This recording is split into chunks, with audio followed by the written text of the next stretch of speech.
माना जाता है कि काला जादू उसे कहते हैं जिसके माध्यम से व्यक्ति अपने स्वार्थ को साधने का प्रयास करता है या किसी को नुकसान पहुंचाने का काम करता है। बंगाल और असम को काले जादू का गढ़ भी माना जाता है। काले जादू के माध्यम से किसी को बकरी बनाकर कैद कर लिया जाता है या फिर किसी को वश में करके अपना मनचाहे कार्य कराया जाता है। काले जादू के अंतर्गत मुठकरण, वशीकरण, भूत प्रेत, टूने और टोटके आदि आते हैं। काले जादू के माध्यम से किसी को किसी प्रकार का भ्रम भी डाला जा सकता है और किसी को मारा भी जा सकता है। तो चलिए आगे जानते हैं काला जादू क्या होता है, इससे जुड़े कुछ रहस्य और इसके बचाव में कुछ। उससे पहले आप मेरे चैनल को सब्सक्राइब कर लें और साथ में जो बेल आइकन बना है उसे भी दबा दें ताकि मेरी हर वीडियो की नोटिफिकेशन आपके पास पहुंच सके सबसे पहले। और अगर आपका भी अपना कोई काले जादू से प्रभावित है तो उसे ये वीडियो जरूर शेयर करें ताकि किसी की मदद हो सके। तो दोस्तों पहले जानते हैं काला जादू क्या है। काला जादू पारंपरिक रूप से दुष्ट शक्तियों की सहायता से अपने स्वार्थी उद्देश्यों को पूर्ण करने के लिए किए जाने वाला एक जादू है। काला जादू एक ऐसी बुरी शक्ति या बुरी ऊर्जा है जो किसी पर बुरा प्रभाव डालती है। ये एक प्रकार की नेगेटिव एनर्जी है। ये तंत्र मंत्र वही लोग अपनाते हैं जो दूसरों की सफलता से ईर्ष्या करते हैं। इस प्रकार के व्यक्ति के अंतर ईर्ष्या, लालच, निराशा ऐसे घर कर जाती है कि वह दूसरों की सफलता, उन्नति को स्वीकार नहीं कर पाता तथा वह उस व्यक्ति को परेशानियां पैदा कर आनंद का अनुभव करता है।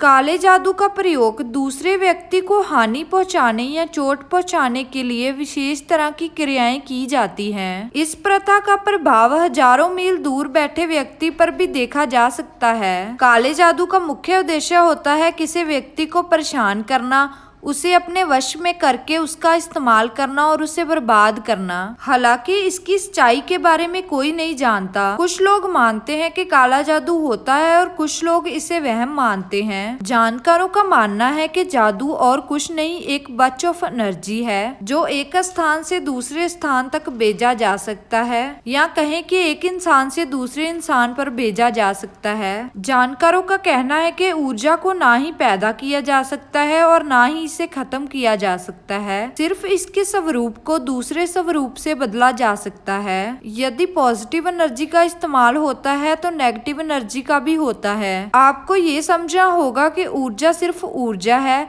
वह ना ही दैव्य है और ना ही शैतानी। आप उससे कुछ भी बना सकते हो, देवता या शैतान। ये बिजली की तरह होती है। क्या बिजली अच्छी या बुरी होती है? अगर बिजली आपके घर को रोशन कर देती है तो ये अच्छी हो जाती है। तो दोस्तों इसके बारे में गीता में भी कुछ कहा गया है। अर्जुन ने भी कृष्ण से यही सवाल पूछा था कि आपका ये कहना है कि हर चीज एक ऊर्जा से बनी होती है और हर चीज अच्छी होती है, अगर वही एनर्जी दुर्योधन में भी है तो वह ऐसे काम क्यों कर रहा है? तो आगे से कृष्ण ने जवाब दिया, ईश्वर निर्गुण है, उसका अपना कोई भी गुण नहीं है। इसका अर्थ है कि वह बस विशुद्ध ऊर्जा है। आप उससे कुछ भी बना सकते हो। जो बाघ आपको खाने आता है उसमें भी वही ऊर्जा है और कोई देवता जो आकर आपको बचाता है उसमें भी वही ऊर्जा है, बस वह अलग अलग तरीकों से काम कर रहे हैं। तो दोस्तों अब हम बात करते हैं कैसे होता है काला जादू। तंत्र विज्ञान के अनुसार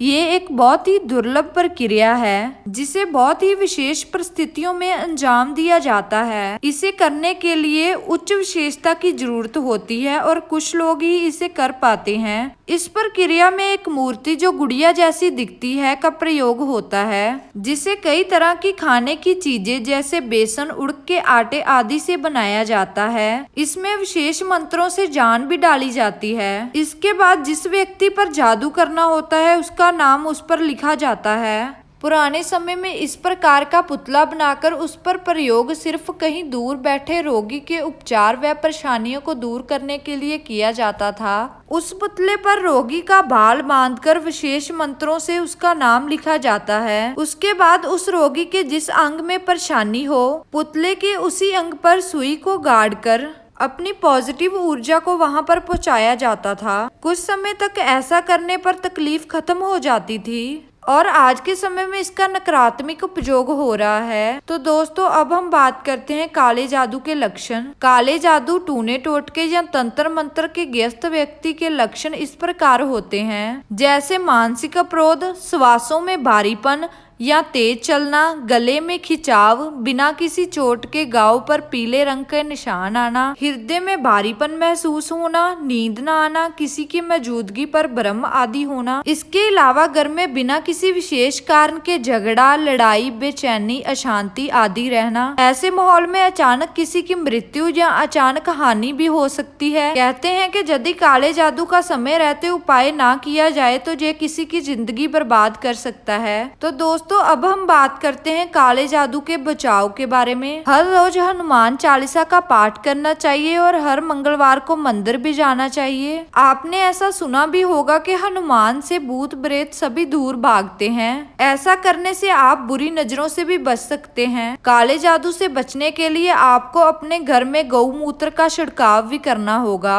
अगर शास्त्रों में देखा जाए तो उसमें भी गौमूत्र को पवित्र माना जाता है और ऐसा भी माना जाता है कि गऊ में सारे देवी देवताओं का वास होता है और गऊ की हर चीज पवित्र होती है।